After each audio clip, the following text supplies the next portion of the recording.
Welcome back to our channel అండి. ఇది morning తీసిన వీడియోనే అనమాట.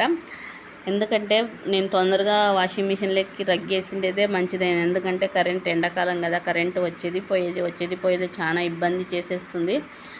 అందుకని మార్నింగ్ వేసిండేదే మంచిది అని నాకు అనిపించింది అనమాట. ఇది రగ్గు ఆరేస్తుంటే మా అమ్మ అంటుంది, ఎంత ఉలకాగా ఎత్తేస్తున్నావు కదా, ఈ రగ్గు ఆరేయాలంటే మినిమం 2 మెంబర్స్ అన్నా ఉండాలి, అలాంటిది నువ్వు సింగిల్గా ఎత్తేస్తున్నావు కదా అంటే నేనన్నాను, వాషింగ్ మిషన్ అంతా ఆరిపోయి వచ్చేస్తుందమ్మ బయటికి, అయినా చాలా యూజ్ అవుతుంది పుష్ప, ఎందుకంటే నాకు డ్యూటీ మా అమ్మది డ్యూటీ ఉంటుంది కదా, అదే అంటుంది మా కాళ్ళ నొప్పులు ఒకటి ఉన్నాయి, అలాంటి టైంలో నేను తొందరగా అన్ని బట్టలను ఉతికేసుకొని డ్యూటీకి వెళ్ళిపోవచ్చు, నువ్వు లేకున్నా పర్లేదు, నా పని నేను చేసుకుంటాను అని అంటుందన్నమాట అమ్మ. సరేలే అని ఇది విషయానికి వస్తే చెప్తున్నాను. చాలా నీట్గా ఎడిగిందండి. ఎంత సూపర్గా అంటే ఉతికినప్పుడు మనం ఎలా అనిపిస్తుందో అలాగే చాలా బాగా నీట్ అయిపోయిందనమాట.